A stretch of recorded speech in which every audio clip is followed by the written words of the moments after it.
session this afternoon at the RBHR Forum. I'm really delighted that we're all here and that we managed to meet despite COVID-19 and all the travel restrictions. It's not quite the same, but I think it's a very nice forum as well, and it gives a lot of opportunities to people to join this. My name is Ines Kempfer. I am the Executive Director of the Center of Child Rights and CCR-CSR. Just very quickly that you know who we are. We are a social enterprise that has been funded by Save the Children. And for 10 years now, we have been working to understand the impact of business on children's rights and how we can turn a potential negative impact into a positive one. As such, I'm of course really happy to facilitate the session today, during which we will hopefully have a very lively discussion on the role of business mitigating the impact on workers and their families during COVID-19. As you probably already saw on the program, there is a lot to say on this topic, and we really wanted to make sure that we have a wide range of voices today in this session. And so we actually have quite a number of people that will speak, and I'm certain that will make up for a really interesting discussion. I will give a very quick introduction just so that you know who's on the call and who is going to speak. We do have Mr. Alex Heikens. He is the UNICEF representative in Mongolia and will share his experience and his knowledge about the situation there.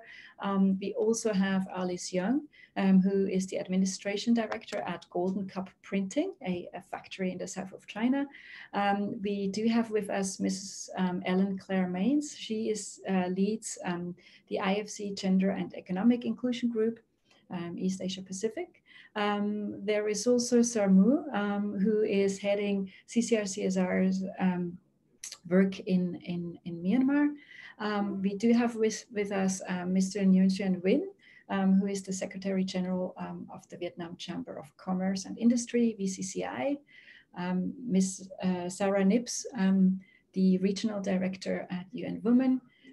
Also with us is Riri Siti Malika, who runs the CCR-CSR program in Indonesia. And last but definitely not least, Mr. Tatsuya Hamada, who is the CEO of Mabicom Mongolia. So as you can see, a really interesting group.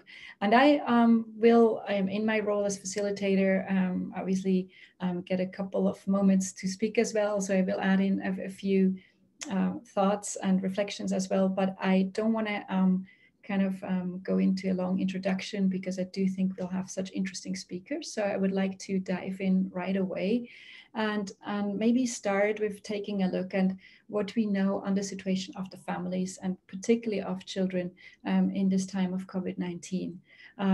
There is quite a bit of information out there on the situation for children, and generally the picture of the impact of COVID-19 is not great. We have reports of increased domestic violence that obviously affects women, but also children, a widened education gap, with those children in less affluent conditions falling back even more than they might have already done before. We do have strong indication and suspicion that COVID-19 eventually possibly can lead to an increased number of children in child labor throughout the world. So on this rather bleak outset, maybe Alex, if you could share with us a little bit what UNICEF Mongolia has seen to be kind of the immediate and maybe longer term impact on children. Yes, thank you so much, and hello everybody. Indeed, you are spot on. You are spot on in terms of the issues that we observed. The situation in Mongolia really started to unfold late January, where very strict social distancing measures were introduced. Immediately, schools were closed, kindergartens were closed. Basically, social life was closed, public life stopped, and all the borders were closed, and we more or less went into a full lockdown to prevent any possible outbreak. Now, that has been successful so far, which is, of course, very good news for Mongolia, but at the same time, it also has come at a high price for children to start with, because also those consequences were immediate, because indeed, immediately education stopped. And yes, online learning has restarted at some point, but there are serious issues and serious challenges. But also many kids were really relying on school lunches and lunches at the kindergartens, and that meant that also suddenly their nutritional situation was being affected. And of course, parents were really scrambling to figure out who is going to look after those children, because it's not supposed to be holiday. I need to go to work.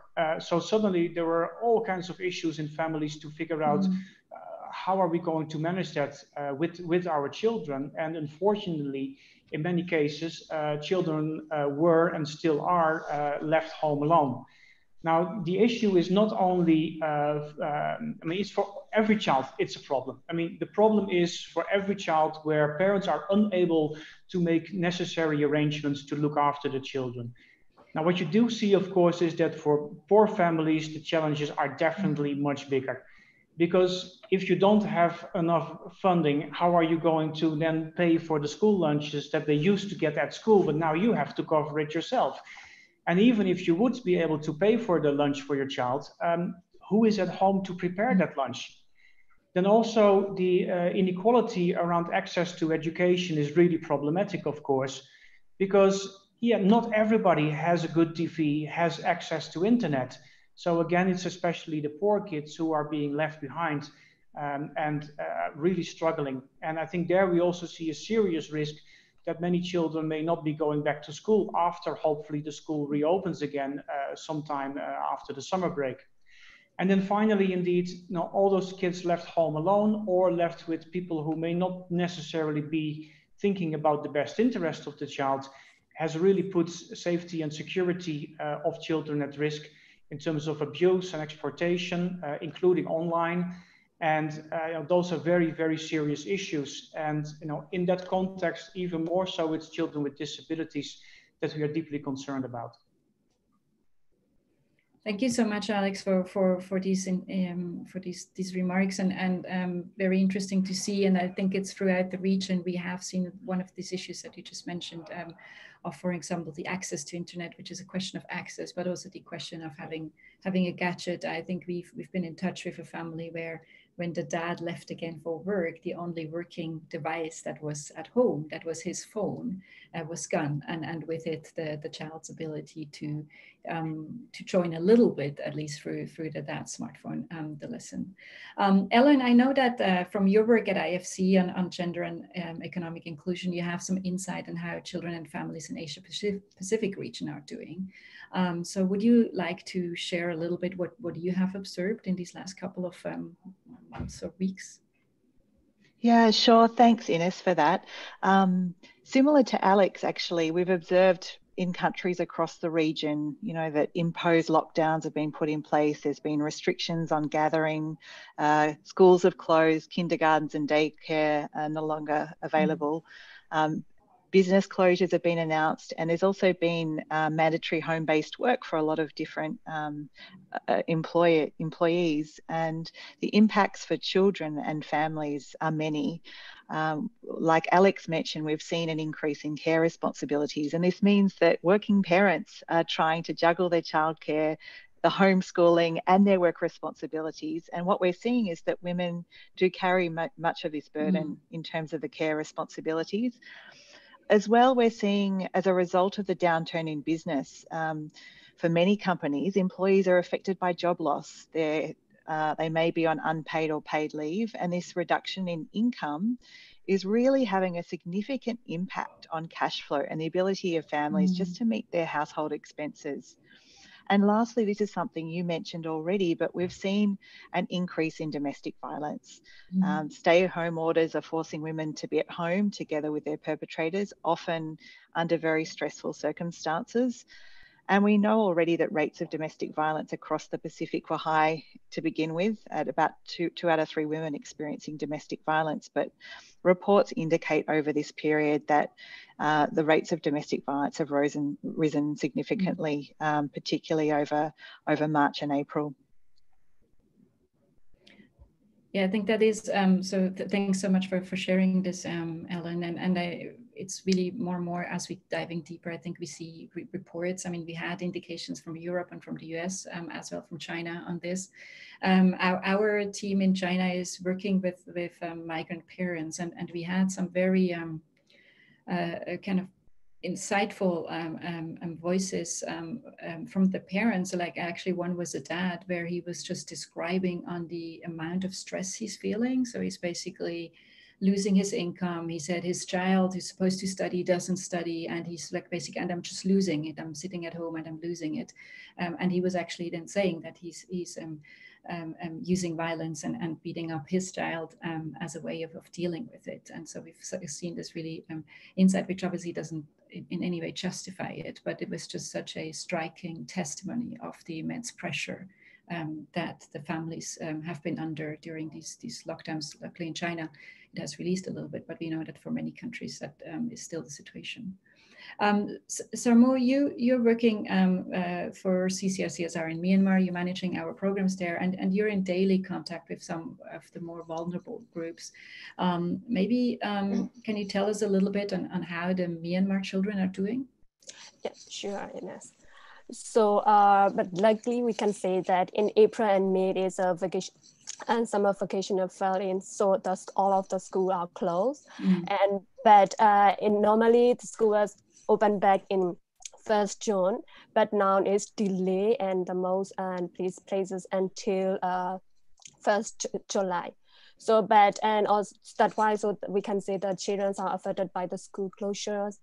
And we can see that most of the children in Myanmar, so and homeschooling is not an optional, as they don't have it's difficult to get internet access and unnecessary gadgets. So that's why so it's the most of the children, they are facing with that problem.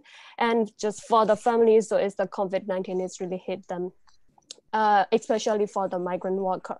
So they could not go back to their hometown because of the travel restriction, and some migrant, not only we can say the migrant worker from the Thailand, they cannot come back to our country, and also not only in the broad, but also within our country, they're facing with that problem. And most of the workers, they are losing their job, and some even they are not losing their jobs, their working hours are reduced. So we can see that there is a great challenges for the family.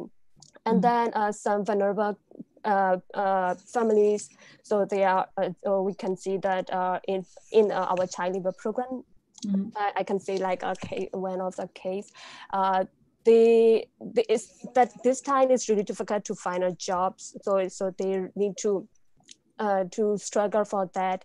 And at that time, so last month, so we have affected by the storm, but not so much, but just for the vulnerable, so their house was really quite bad, so they affected with the storm and their house is damaged, so they could not affect to rebuild their house. So at that time, because they just only because they are just daily wages workers, so they could not afford all that. But luckily, so we CRTSR, we have that kind of program to support for COVID-19 response. So that is really great that we can support that family to build their house, to rebuild their house on that. Yes. So thanks so much for sharing this example. So you just mentioned how this family who has already been really poor is struggling and in this time. So what do you think are the factors that kind of decide the gravity of the impact? Or with other words, who do you see are the most vulnerable kind of groups of people that are exposed to the biggest risk in this crisis? Yes. So the vulnerable during COVID-19 are those who already live in the most precious conditions before. So that's particularly true for the people doing just like an odd job worker, a temporary worker, and people who live in a slum area. So they are exposed to a biggest risk because they don't have a daily income. And last, they are facing with a problem for surviving, such as food, and also they has a debt on that. So these workers do work for the local economy. Many are actually parts of our international supply chain. But because of their involvement in informal, so they are just hiring for the very factory for the temporary or just daily worker, so work from their own homes. So they have no security. And most relief measures do not apply to them because they are not officially hired on that. As common, many of these families are also part of a minority groups and would then impact even more. And on the other hand, we can see that some children, the school are closed, and we can see that some their parents lost jobs. So at that time, they need to support their parents with other ways, just like selling flour in the traffic and work at a tea shop during school close or something like that. So we can see that the risks are on that. Okay, so there is actually this kind of increased risk that's because the parents don't have stable income anymore, that the children start to help out as well. Thank you so much, and I think some very good points also around minorities that are particularly at risk. Ellen, you mentioned just before that for one, women are very much affected because they take over additional care work. Do you see other tendencies or factors that you can see are kind of putting people in a high risk group? Certainly. Firstly, in Fiji, around the same time as COVID hit, Tropical Cyclone Harold coincided with the lockdown. So this presented a real double blow for working families who are already struggling to cope with the impacts of COVID. And overall, we've seen women seem to be more affected overall by the job loss impacts. Women tend to be more overrepresented in vulnerable types of jobs, you know, informal, low paying, low skilled, and this means that their jobs are often the first ones to be cut. We also see that women are often hired into sectors most impacted by the crisis, such as travel and tourism related services and hospitality, which makes them again quite vulnerable to job loss. And lastly, just because of the care responsibilities, you know, women are more likely to be taking care of children as schools are closed, as well as looking after elderly and sick family members. And this makes them less available for work overall. So even though men are reportedly more impacted by the medical impacts of COVID, it would seem that women are more impacted from a job perspective. Right. Yeah. Very, very interesting to point that out. Actually, that's thank you so much. And as we've seen, I think it's often somewhat told the story about the family who's been affected by a storm, and obviously when these two things come together, or two things like that come together, and these people are already often have been at the limit of poverty, and we can see that these things now really push them under that line into real precarious situations. Alex, you have a few seconds. We are a little bit delayed in our first sessions already, but we'll catch up. But you have a few seconds to maybe conclude this first round. You did mention some factors just very quickly before, like disability. So maybe you can talk a little bit more about that. We haven't looked at that aspect so far, on what potentially can be a factor to kind of aggravate the crisis. Yeah, I think children with disabilities, of course, is always a special group, and they need even more attention under the current circumstances. And for us, one top priority there is the education component, because everybody, of course, is jumping on the bandwagon of online learning, which is very, very much necessary, of course. But we also need to recognize that, you know, for children with disabilities, you really need to bring it to the next level to make online learning work for them. And for them to sit behind a computer may not be far enough at all. So you do need to be much more clever than that. And also really look at offline opportunities as well to strengthen that. So I think children with disabilities in the context of education, that is a very serious concern. And then on top of that, of course, also when parents have to work, you know, even more difficult for them is to find someone who can look after their child with a disability. Yeah, thank you so much for pointing this out, Alex. I think it often gets forgotten when we talk about online learning and substitute. And I think, as you say, it's children with disabilities. I think even children with kind of minor learning difficulties can be very negatively affected if they don't get extra support in this time. So thank you so much. So in this, in the kind of second round, we want to talk a little bit more on the role of business. We've talked quite a bit now in this first section on how many of the kind of the impacts that we've seen and potential negative impacts are related to the fact that people are losing their jobs and livelihood. And I think business in this situation is in a very challenging situation. Or a special position, because on one hand, business itself is a victim of the COVID-19 crisis. Many businesses get the brunt of that crisis, but at the same time, this also puts them into a situation of a kind of increased potential responsibility. We have seen, I mean, Sarmu has shared a little bit from Myanmar on the difficulties there. We've seen that, I think it was already beginning of May, already 60,000 garment workers had lost their jobs, and it might be more by now.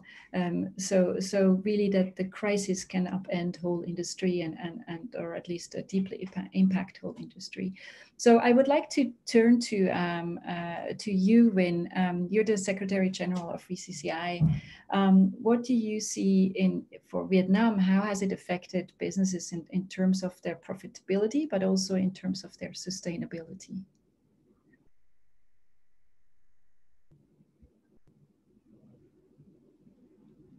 Do we have Mr. Win? Yeah. Yes. It's Hi. better now. Yes. Yeah, Thank you for inviting perfect. me. Yes. Yeah. I'm proud to say that Vietnam is one of the best countries, together with other countries in China, in dealing with COVID-19. Mm-hmm. But you may know, COVID-19, has become the most popular word all over the world, not only in Vietnam, and it has negatively impacted, and seriously on the business and productivity. It's narrow the market, of the businesses, reduce the profit and the access to the resources, and some of you mentioned already the fluctuation of the labor, and the impact of the on economic stemming from COVID-19 is not uniform in all sector in Vietnam.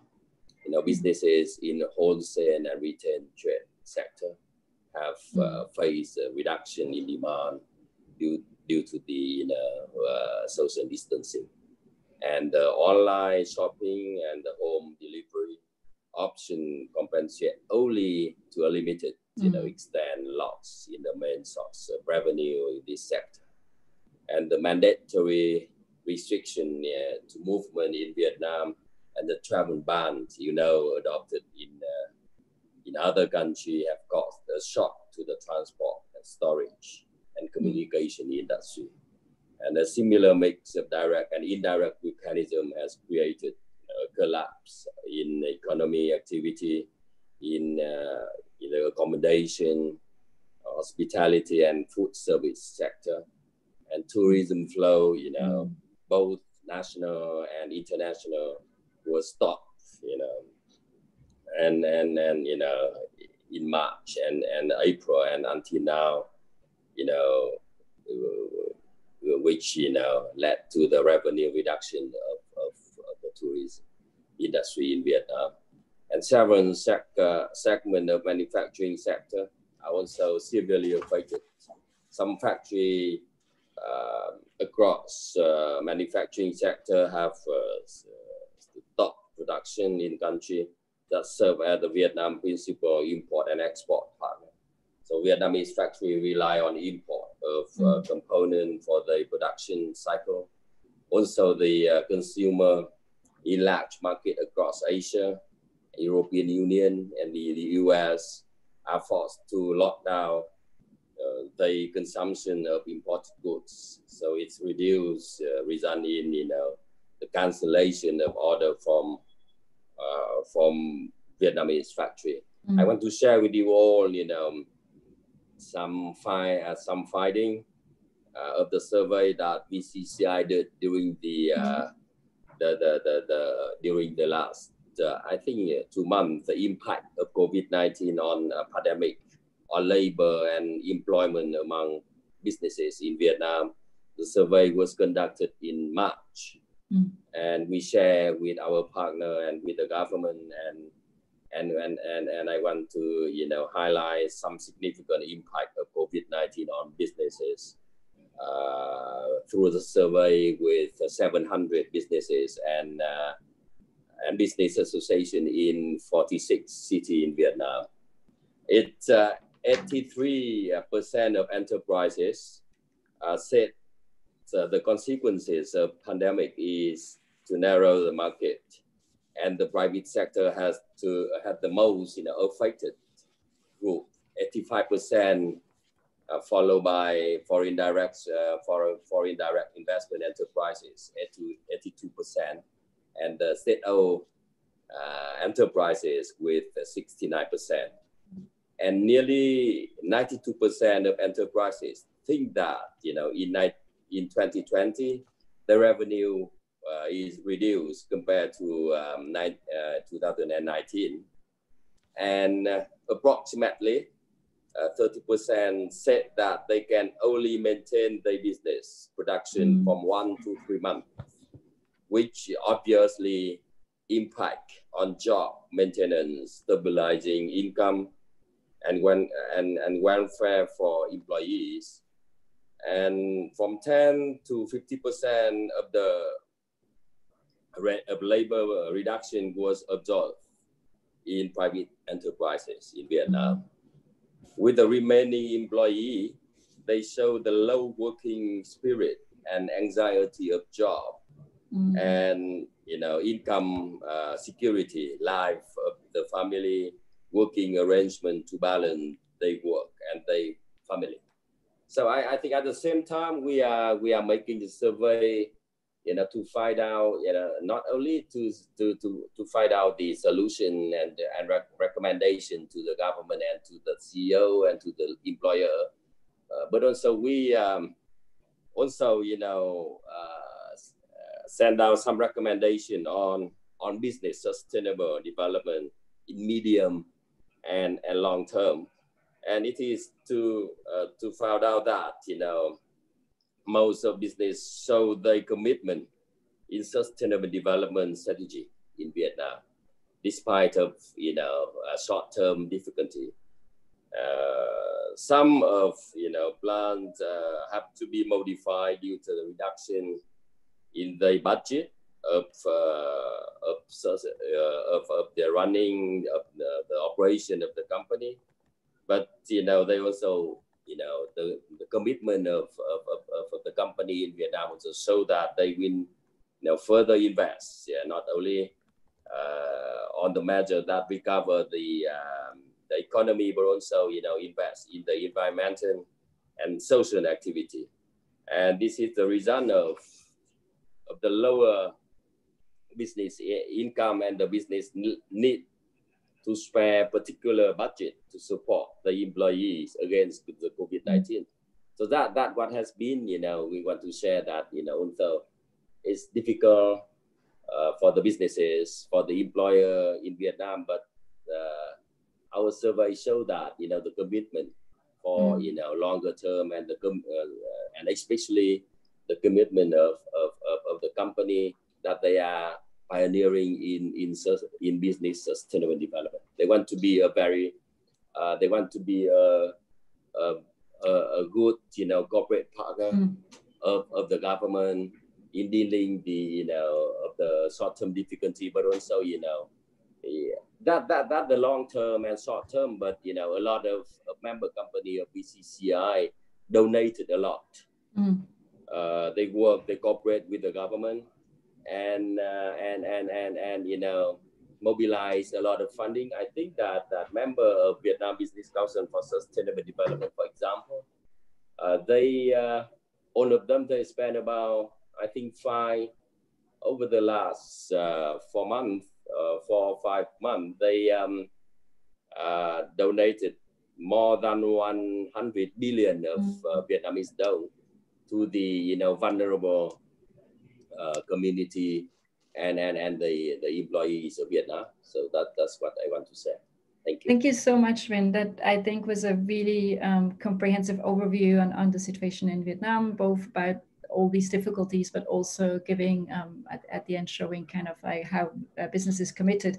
If we have time at the end, I will actually probably make an example of a factory that we've been working with in Vietnam that was doing exactly what you said and being really quite exemplary in how they tackled this.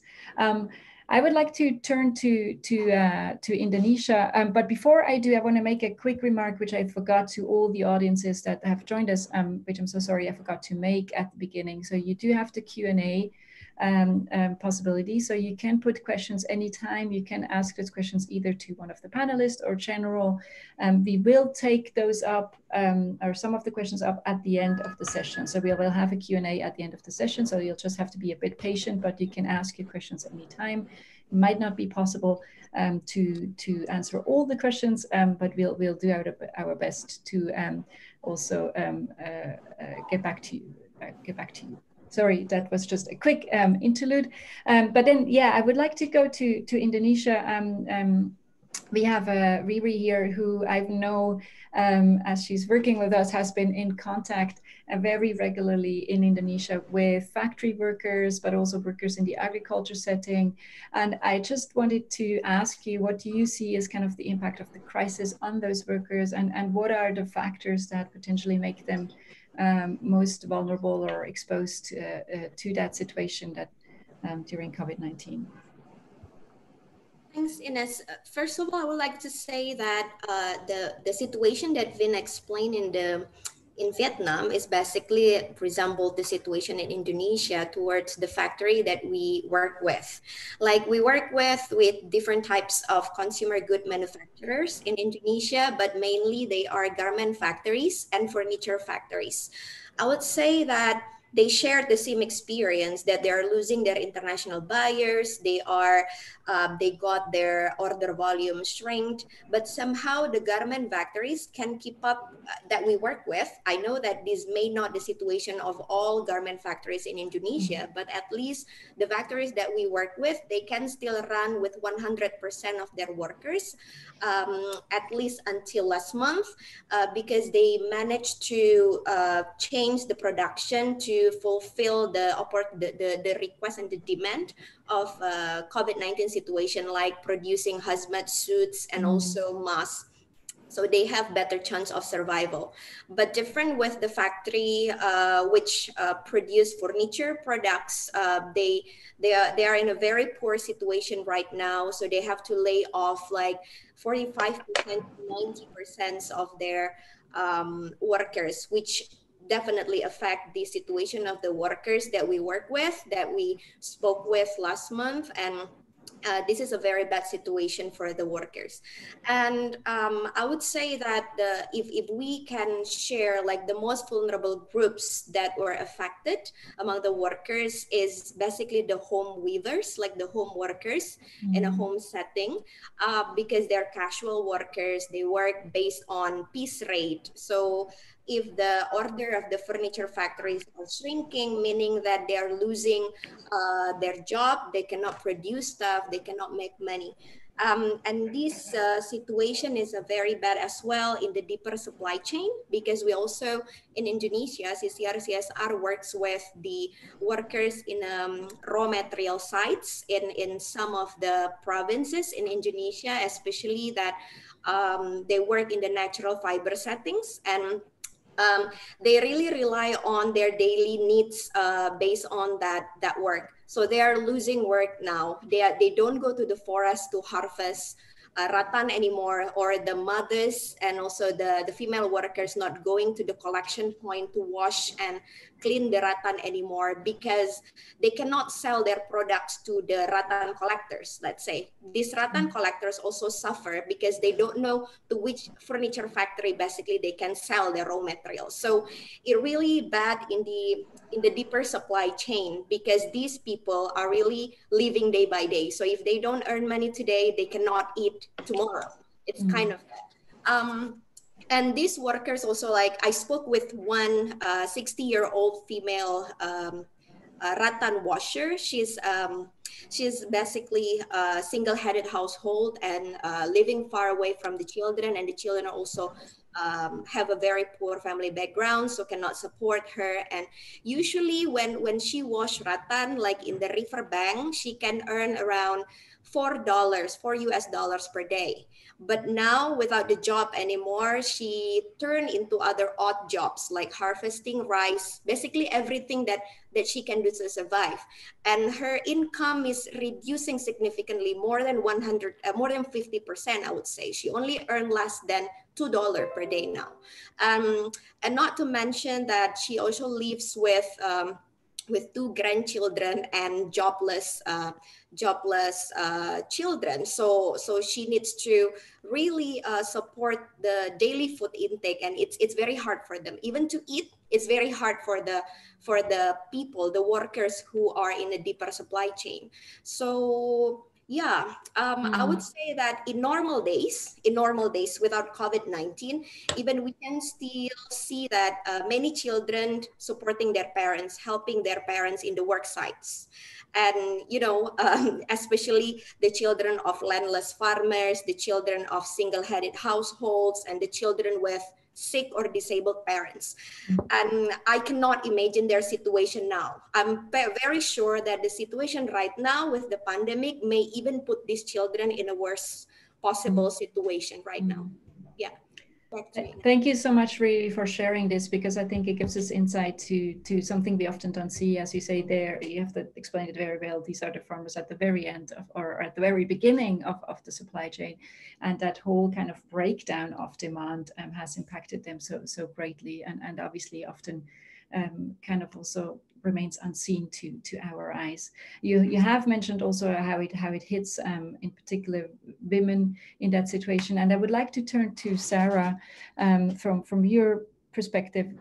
With you and women, you probably have a very good sense of how it is, how this crisis and the economic crisis that comes with it impacts female workers in the region. So Sarah, over to you, if you can share a little bit.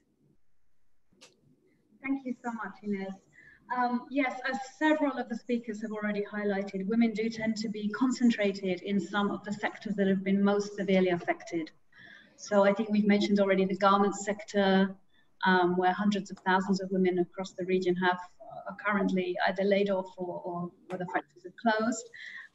Tourism, service industries, and I'd also really like to highlight as well the impact on the smaller businesses, because a lot of women, these are very, very important, as we know, in this region, and this is where a lot of women are working. They tend not to be obviously formalized, they may not be able to access social protection, and many of them are also focused on services, which have been particularly affected by this crisis. And there are really sort of strong gender factors that seem to make the situation of those women owning small businesses much harder. So, for example, with the women owners of small businesses that UN Women talked to, 50% of them reported that because of the childcare and the extra care work they have to do at home at this time, they actually have less time to do their business. So obviously, in what may already be a very small business with a limited cash flow, this is really can be quite devastating. And also, I think we're all aware, we're going through a kind of transformation now where we're all trying to be more digitalized, but very often it's women who suffer from a digital divide and maybe much less likely to access technology. So again, one of the needs of these small businesses may be to somehow to try to bridge that gap, because at the moment they may be excluded from those opportunities that may exist in this crisis.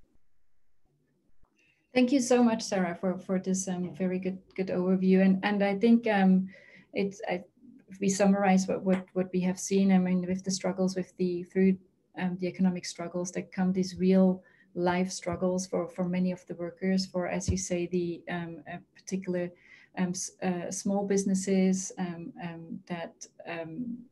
small entrepreneurs that are being touched in particular. I don't know, have you seen any we know that often in these situations, migrant workers or female migrant workers are particularly affected. Have you seen any data research around that topic?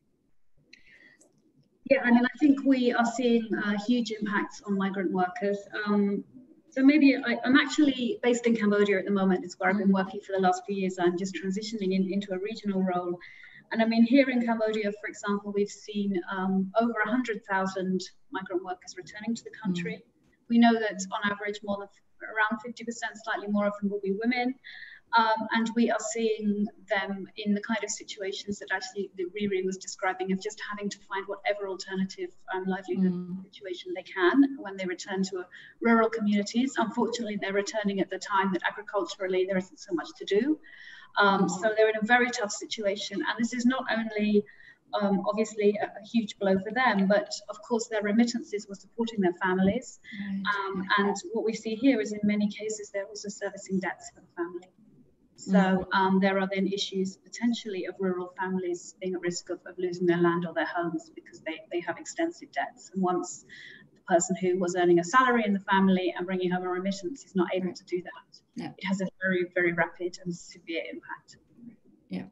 Now, that's a very good point that you're bringing up. I was not that long ago talking to some researchers in Bangladesh who talk about the immense impact on the Bangladesh economy for not, I mean, already it's bad, but with COVID-19, but on top of that, not receiving those remittances from all the Bangladeshi foreign migrant workers, which puts so many family been poor and living in poverty before that, but just making it way worse and just so much harder.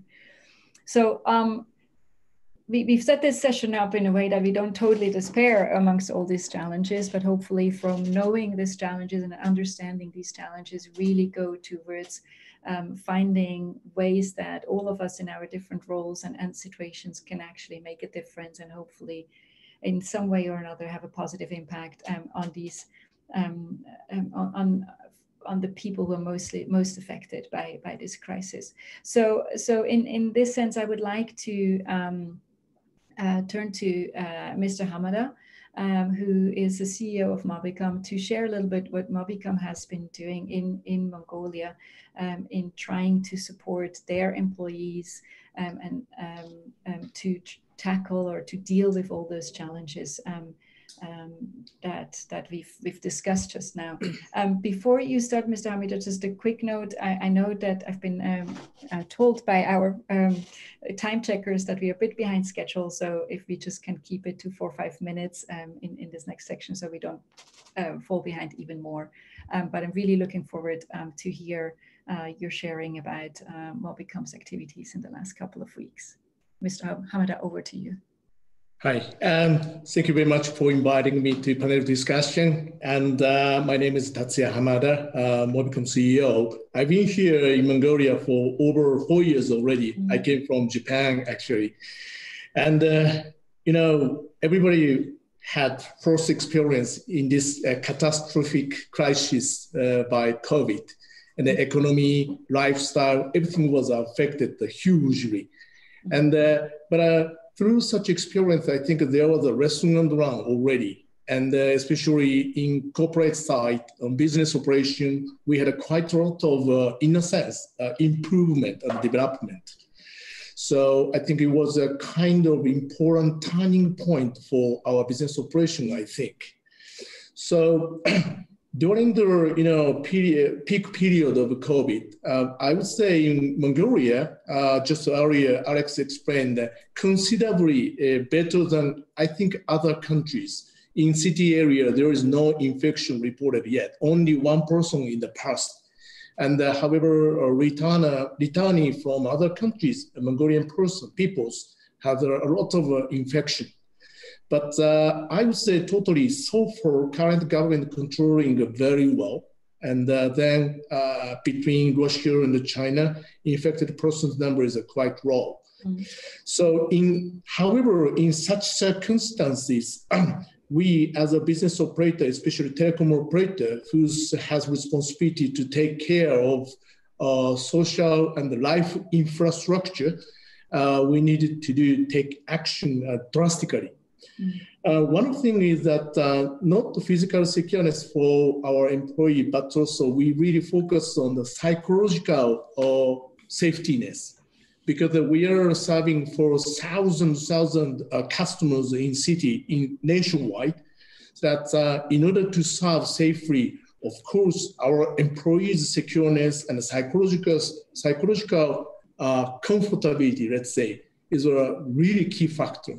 So that during the peak period, we had to quite often organize the executive committee meeting and the emergency committee meeting, then quite often communicated with the local staff and the, let's say, remote areas staff and shop staff, employees, one by one. Then timely, we try to give quick instruction and guidance and appropriate explanation.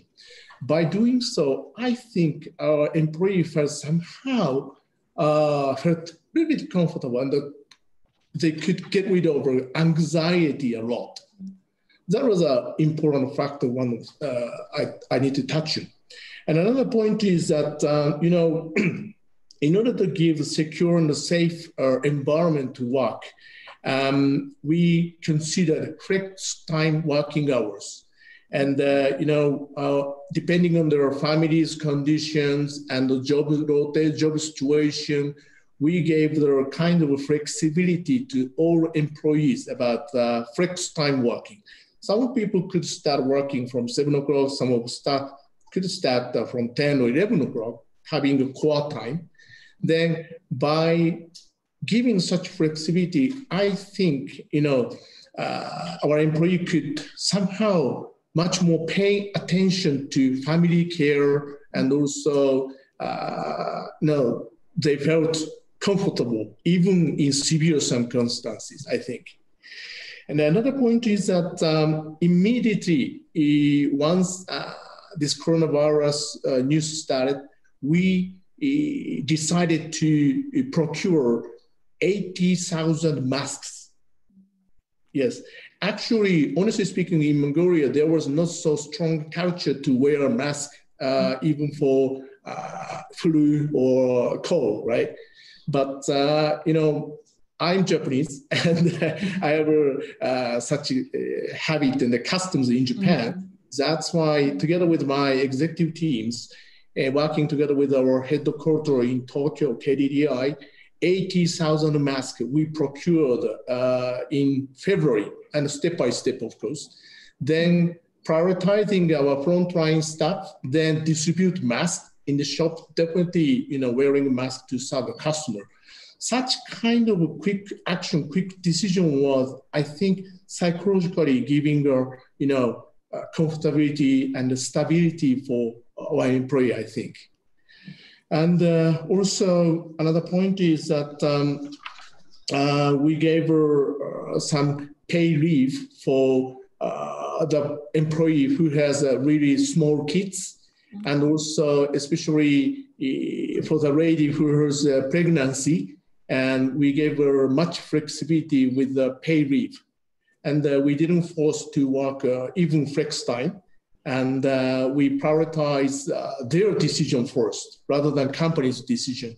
Such a flexibility was quite important, and it was a really important turning point for us to consider for business operations. Mm. Yeah, I think time is running. Yeah. No, but thank you so much. With all the, I think we'll hear you again a little bit later, but I think that was a very nice summary. And I think hearing, you know, starting from flex time, but then also really extending those measures to actual paid leave for those employees that needed the most, which I'm sure made a huge difference for them in how they experienced this crisis. And I think as such, really showing a great example on tackling these challenges. I would like to move on to hear from Ellen a little bit, because I think you have looked at, in particular, at kind of employer-supported childcare solution. And if you could share with us a little bit on what you have seen, how these were used or applied during COVID-19, and maybe if and how they could potentially create an element of support for the workers most affected by this crisis. Thank you so much. It was actually really interesting hearing from Mr. Hamada and his examples, because many of those best practices are things that we're looking at with our clients across this region. And similar to Mr. Vin, actually, in Fiji, we conducted a survey of some of the largest companies that we're working with to understand how they're responding in this crisis and what kind of support those organisations needed. And we were focusing very much on the topic of childcare, but also on gender-based violence as two topics that we were very interested in. But actually the first thing, Inez, we looked at was recommending that businesses seek alternatives to retrenching staff and to be really responsible about those decisions that they make around retrenchment. So considering different options like partial pay and different leave arrangements. But secondly, and more closely on the childcare question you asked, last year when we launched a report in Fiji on tackling childcare, we found that flexible working was the #1 childcare related benefit that parents were seeking at the time. But back then, no one was really offering flexible work arrangements, particularly in Fiji. So this has actually been a really interesting catalyst for change. Now we find that the majority of businesses who are able to are offering flexible work or working from home arrangements. But to ensure that these are effective and productive, there's certain things that companies have done to try and tweak those flexible work offerings and make it more effective. So for example, some companies are supporting their employees with an allowance for internet connectivity, for example, to ensure that they can connect to the systems that they require, the tools of trade they require. Other organisations are supporting their employees with parenting skills and remote learning for children. We mentioned, I think Sa mentioned in Myanmar, there is not online homeschooling. In Fiji, it's kind of similar. So some companies were supporting their employees to have access to the office and print off school material, photocopy material, so that they could actually continue to learn. The other thing that we found was that some companies were putting in place split shifts. So to facilitate social distancing, they were splitting out their employees into 2 different shifts, for example.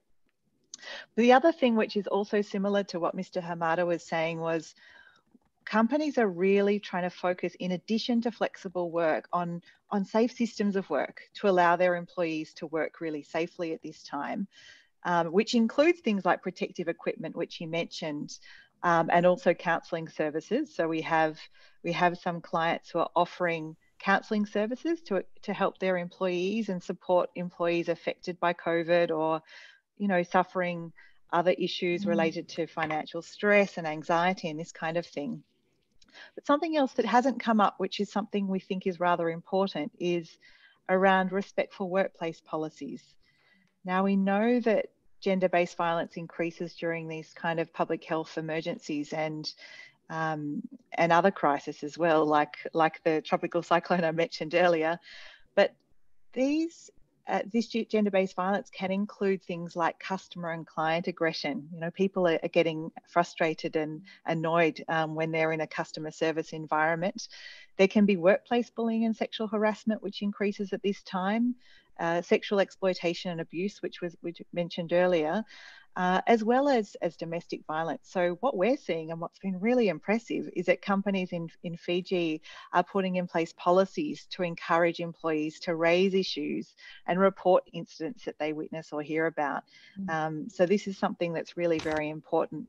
And I guess I'll finish just by saying that the key thing here for all businesses is to seek continuous improvement and feedback from their employees on what they're experiencing, what are their needs, what are their challenges, and how can they continue to check in that the benefits and support they're providing are still working and that they are evolving or adapting the response to suit the evolving kind of context as well.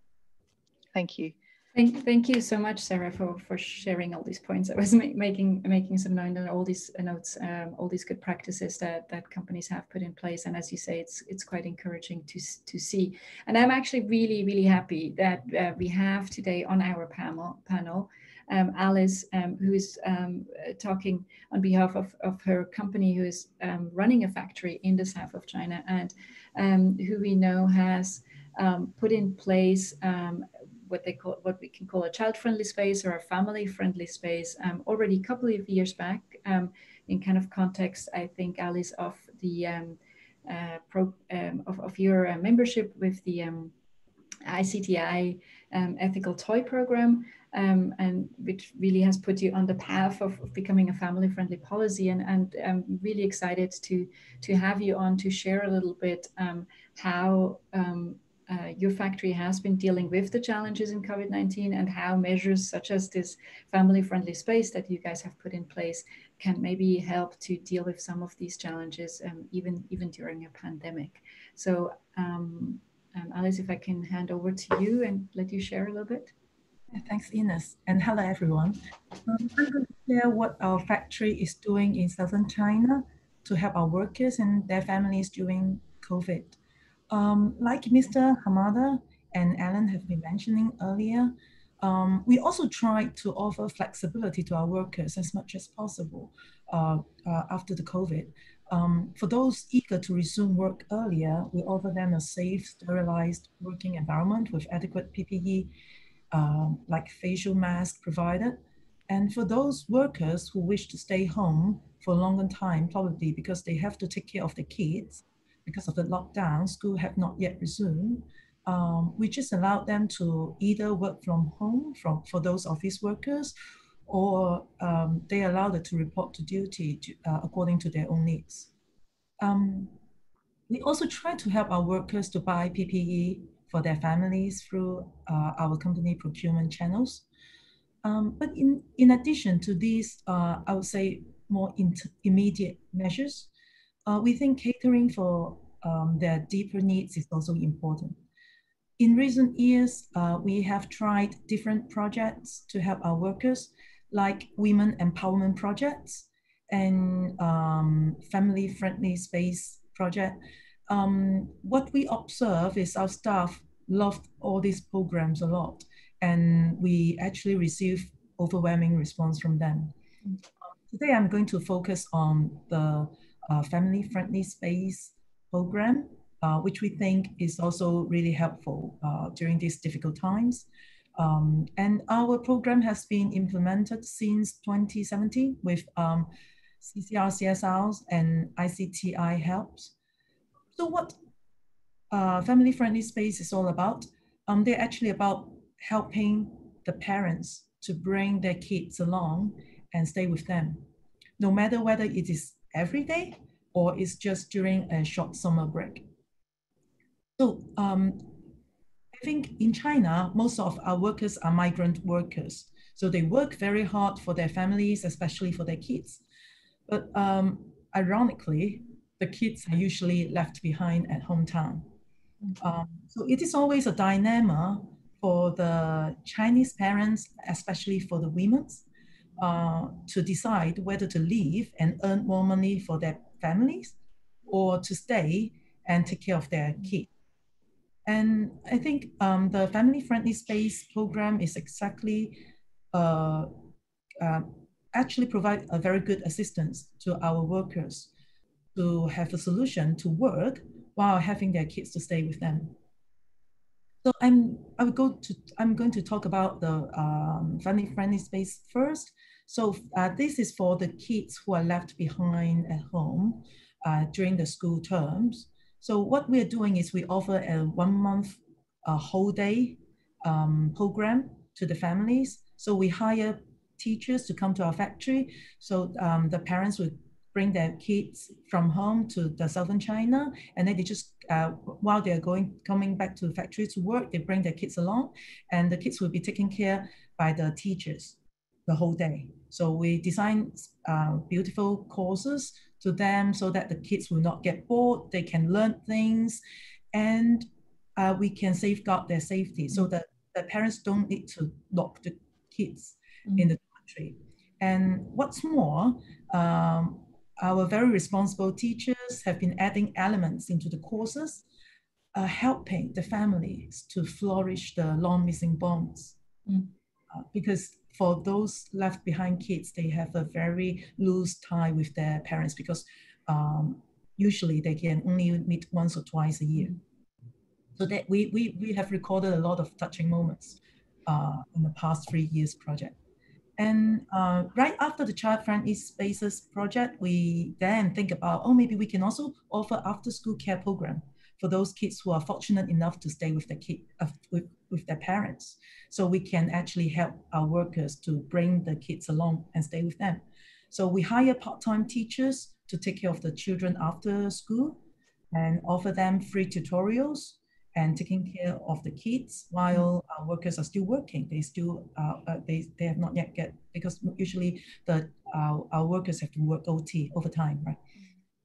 So this program could greatly ease our workers' pressure, as they don't need to worry about the children's safety, and also it will allow them to have a much better quality time with the kids after work. And this year with the COVID, we think this program is even more important for our workers because they would like to see the kids being kept in a safe place while they of course, it's they really want the kids to stay with them. And we have already resumed our after-school care program after the COVID. And we have successfully maintained a hygienic and safe environment for the children. And so we are now looking forward to seeing all the kids joining our family-friendly space program in the summer. Thank you so much, Alice, for sharing this. And I think I was, to be honest, when I heard about you guys running the program also this summer, despite, you know, potentially the additional work it creates for you with all the hygiene measures that you will have to take, etc. But knowing that how important it is going to be for the families. And I've also heard that they particularly appreciate, because it also helps their kids who might have been lagging behind in school to get some support from teachers, etc., to get back on track. So creating a real important addition to maybe close a little bit of that gap that we have seen between the children in more affluent situations and potentially the children of kind of frontline workers. So thank you so much for sharing this. I would like if just to, I think these were such good examples on, from Mr. Hamada and Ellen shared, and what you shared, what companies can do. And I know that in the last couple of weeks, UN organizations have worked really hard to create guidance around that. I don't know, Alex, if you can share a few guidances. I can maybe add a few things as well, but I think there is quite a bit out there that can help and lead businesses, or support them at least, in some of these endeavors. Yes, indeed. It's a rapidly developing area of work with guidance coming out. A joint publication, UNICEF, ILO, UN Women, was recently launched around family-friendly policies and good practices in the workspace. And also next week, we expect another guidance note, a handbook from UNICEF around family-friendly policies for businesses. And I understand that all these documents will be made available, of course, to all the participants within, you know, the coming days and weeks ahead. Wonderful, thank you so much. And I'm actually know that there is another guidance in working as well, particularly aimed at the garment sector, together with ILO Better Work, that will also address some of these key COVID-19 sessions. I think it's also just about to come out in the next couple of days or weeks. And I see there is to all, there is a link already on the family-friendly policies COVID-19 guidance that is already available, and I think these other resources will be made available soon. So thanks so much, Alex, for this. Now, whenever I'm involved in helping to write or develop these guidances, there is always a side of me that feels a little bit bad towards the business, because I'm like, oh, we have all those ideas and all those shoulds, and you could do that and you could do that, knowing that already in normal times, it's not that easy for business to get that involved. It's absolutely necessary, but it's really not that easy. And particularly now during COVID-19, I think it's even harder, as business themselves are facing so many challenges. So I would like to give the word again to Mr. Vin and Alice and Mr. Hamada, one after the other. But if you can just very short, maybe really in just like a half a minute, tell us what you think is the main motivation for businesses to make that, go that extra mile, to make that extra step and to find those extra solutions that clearly need resources. But what is the key motivation for business to go there? Mr. Vinh, would you like to share what you have seen in Vietnam's business environment? Yes, that it's very critical for BCCI and as a representative of the private sector in Vietnam. And we see the FFP, the fairly policy guidance has played a significant role in coping with the difficulty. It's we can say that it's unprecedented time. And we have to face with those difficulty, and business community in Vietnam is in readiness to work with different partner, government, the national, the UN in Vietnam, UN organization in Vietnam to overcome the difficulty. And BCCI, we understand that we always show our effort to create, good working environment to our staff and our member company in Vietnam, to do the same through the very good FFP practices, such as create flexible work arrangement, work from home, during the social distancing. It's difficult time, but we need to, we know how to find a way to overcome that and to access and understand the staff family condition and to support them in terms of working condition and during the social distancing time, and to promote, good hygiene and in our, at workplace, and especially, in collaboration with UNICEF in Vietnam, BCCI is implementing the following intervention, later this year. BCCI will be, scaling UNICEF parenting training program, and with the company by holding a training facilitator. And we know that working, parents have to struggle with the, balance between work and family responsibility, especially during the unusual time. And BCCI also aim to bring together various key stakeholders in Vietnam, especially the ICT sector, to discuss the key finding of assessment of close gap on skill for employability, with the focus on the managerial young people. And never before we have seen the price children and family have to pay due to the digital divide or lack of digital skill. And I heard that in some country there is not enough facility and even computer for the pupil. So that for the students that very difficult. So I think that the family friendly workplace solution. So in effort in enabling staff to protect and care themselves to their children and enhance worker productivity and the sense of security. So that we are planned to do in collaboration with different key stakeholders in Vietnam, especially with UNICEF.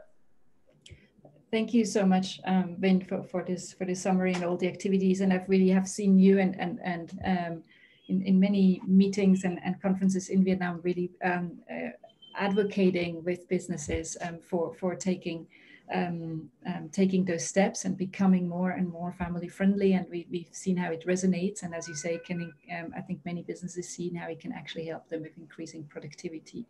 I was just on a call with a factory, I think 2 days ago in Bangladesh, and they were part of a project very similar to the one that UNICEF is running in Vietnam with UNICEF. And they've said this interesting thing that because previously they were part in this family-friendly policy, business and child rights project. And in that context, they had started to work within the factory on hygiene measures, both for the workers inside the factories, but also training the workers and giving them things like soap and training to keep up good hygiene at home.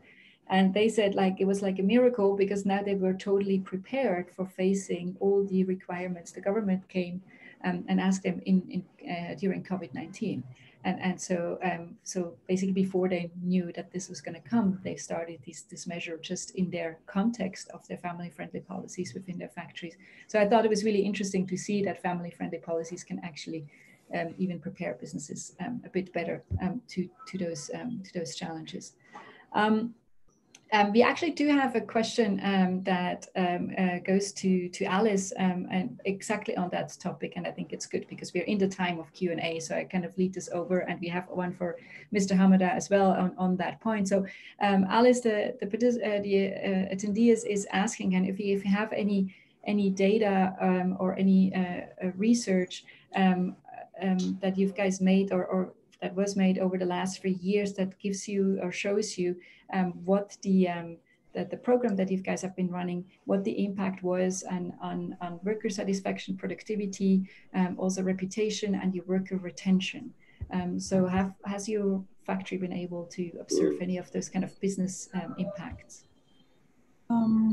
We didn't really have a very clear data showing how the family-friendly on the profitability or the staff turnaround, because from all the participants, they are already parents. So we regard those groups of workers so I mean, for the turnover rate, we didn't really see much difference, but we see a much happier workforce.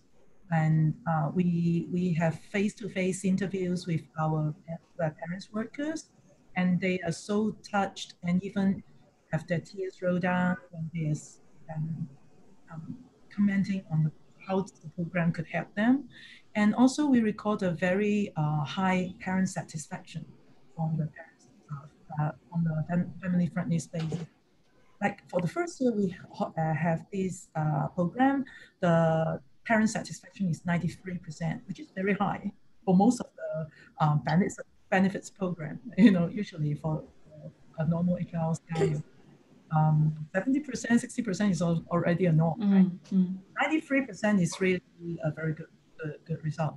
And in the next year, we have 98% parent satisfaction. So we do see that this program could really help us to build our relationship and trust with our. Thank you so much. And I think in the context, and I think your factory has been part of that when IATP, when they looked at the impact, they did actually see some positive, at least some positive indication on intended retention,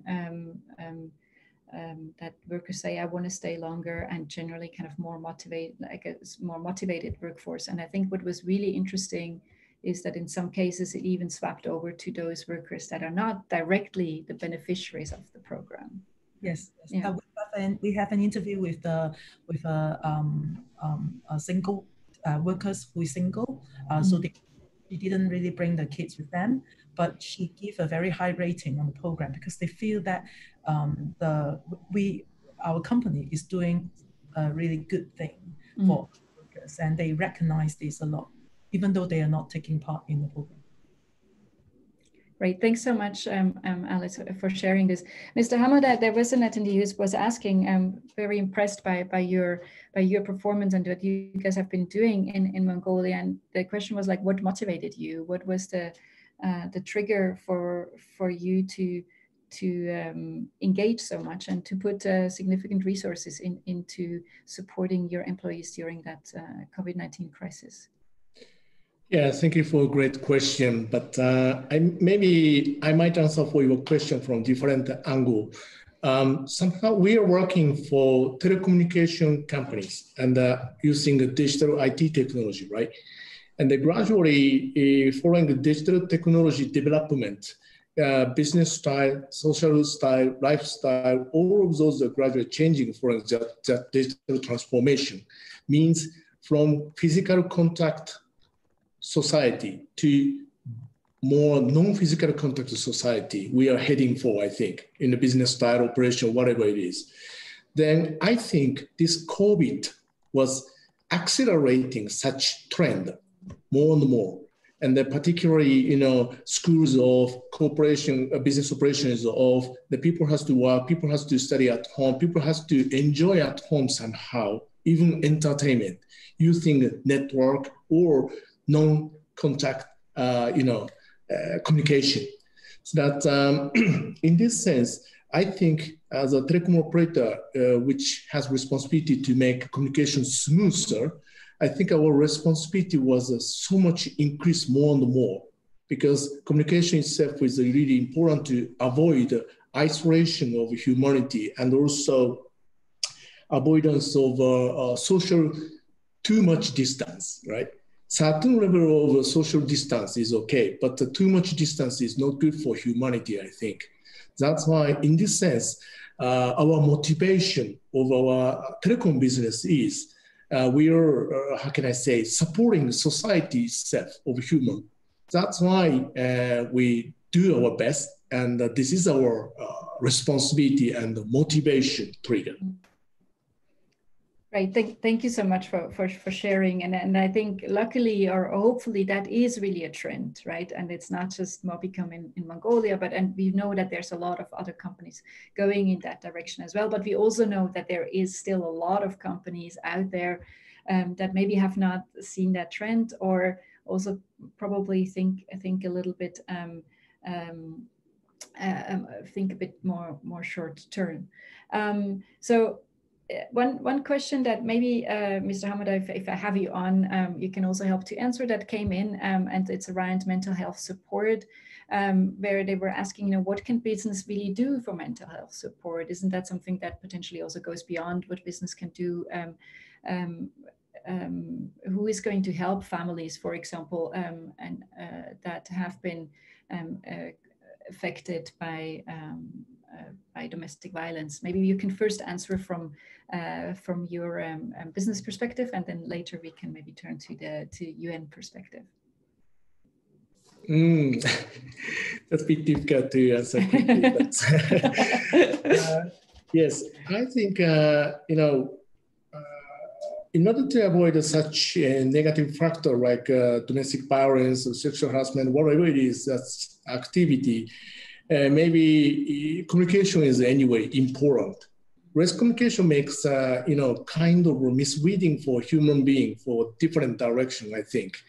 That's why in current circumstances, people have quite a huge distance from each other, I think. And however, such distance may cause psychologically negative affection and direction. That's why I think even, we need to have a social distance, so stay home and keep distance from, many people. But I think as long as a human, that is also an important factor to be the part of a big society. Then in order to do so, the communication is important. And then from viewpoint of our business, smoother communication, easy communication, and plus less cost communication is a quite important factor to provide the customer. Of course, as long as the business, we cannot make it everything free of charge, but certain level of a reasonable level, and then we need to provide. By doing so, communication will be accelerated, even current circumstances. Then by doing so, I think, people may have a good direction to behave in daily life, I think.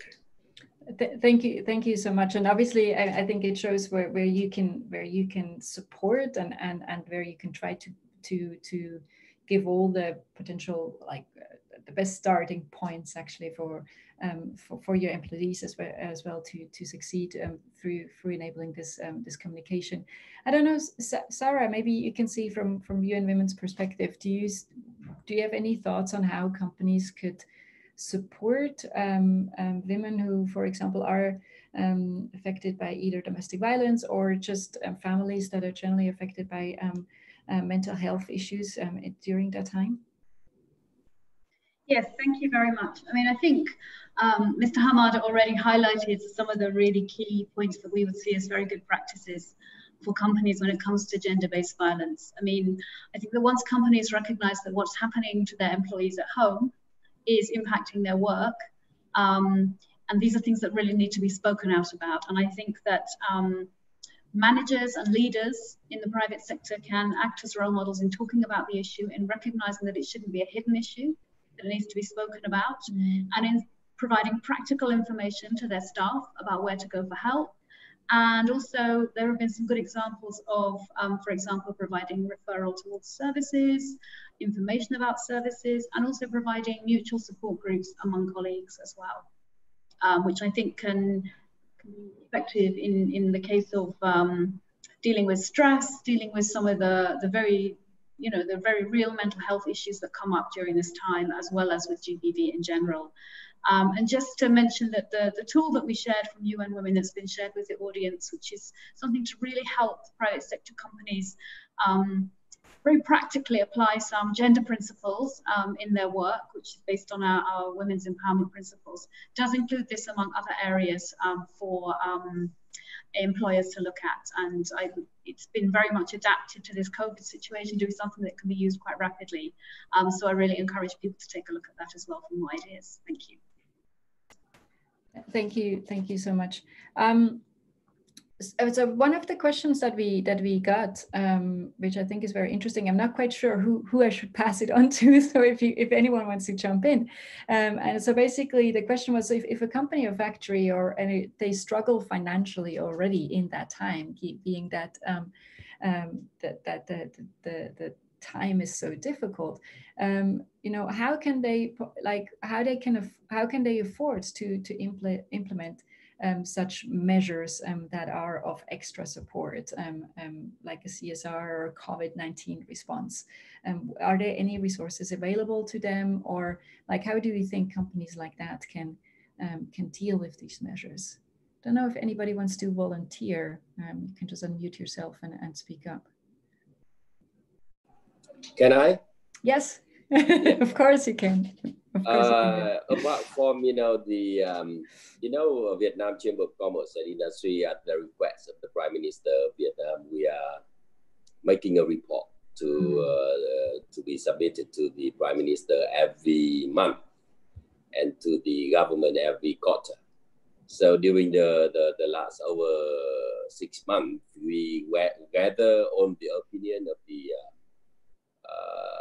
businesses in Vietnam. Especially we listen to the difficulty and the voice of the small and medium-sized enterprises to find out what they are in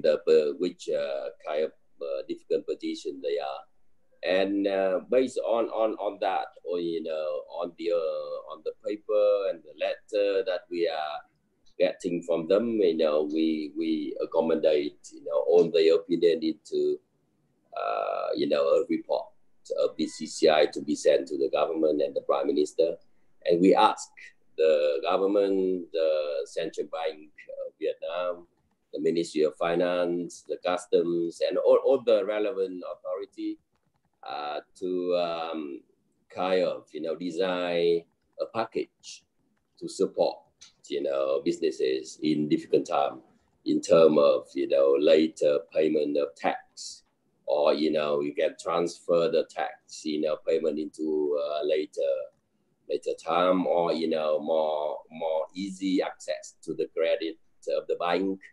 the bank loan, and all the things that we are doing a lot of things to reduce the level of difficulty of the businesses in Vietnam in almost all sector.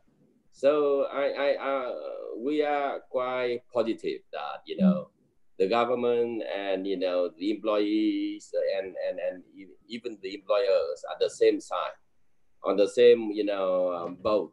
So we need to support each other overcome, this difficult, very extremely difficult time in Vietnam. Yeah, thank you so much, Vin, for sharing this. And I think it's great to see how you in Vietnam are taking this role to supporting all businesses. And we've actually seen how this really helps companies to keep going. We've just been doing parenting training for factories in Vietnam in the last couple of weeks to support the families, where the factory was ready to do that, saying, okay, we don't have so much work, so let's use the time to give extra support for our factories. And I thought, what a positive messaging from that factory to not just say, oh, sorry guys, no work, but okay, we don't have too much work. Maybe there's not so much time to do, or so much opportunity to do overtime, but what we can do is give you extra support in that time. So I thought that's very positive and can be seen. And I think throughout our experiences and what I've heard from now all the participants in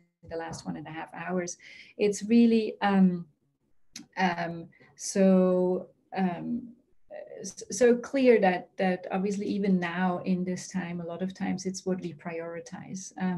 And while businesses cannot solve all those challenges that we've heard and all those challenges that we've seen in the beginning of this session that are really grave, I think we see with the positive examples that we've been discussing now in the last half an hour that business can make a difference. And I think more than ever, this is important now. And through the last 10 years, we've actually so often I've seen that businesses can be very effective, very quick, and sometimes even reach areas where maybe companies cannot. I know we would have had so many more questions that came in from participants, and as well as actually lots of interesting things that the panelists still could have shared, but we're kind of at the end of our session today.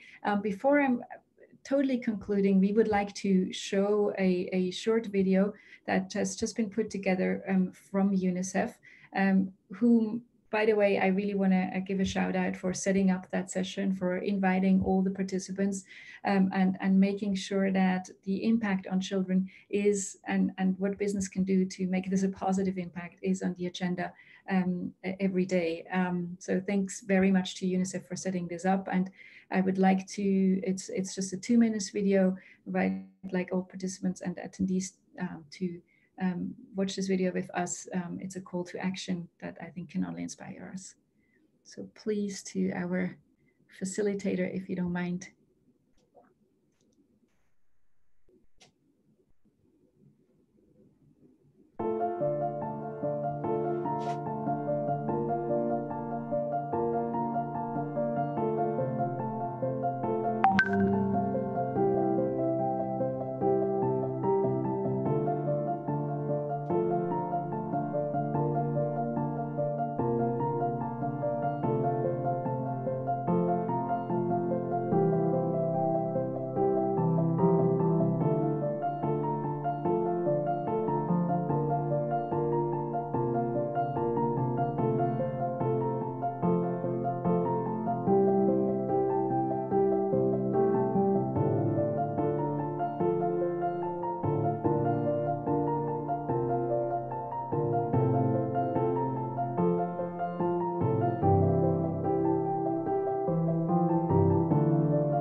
thanks so much for showing this. And if you've been reading and listening to the session, I think it felt very much like it was summarizing the session we had. And we only got this video just a few minutes before our session. So I think it puts it really much to the point on how much we can work together and how much it's necessary for us to all work together and to do whatever we can in our positions to somehow mitigate that immense impact this crisis have. And hopefully we do build better, we do come out of this stronger, and maybe use this as a chance to create better supply chains, to create more family-friendly companies, etc. So thank you all for this session. Thanks so much to all the panelists and so much for all the attendees for staying with us. And I hope it was interesting and could inspire some action that will change some people's lives. Thanks everyone, and have a really nice rest of the day. Thank you. Thank you. Thank you, everybody. Bye-bye. Thank you. Thanks. Thanks. Thank you. Bye. Yeah.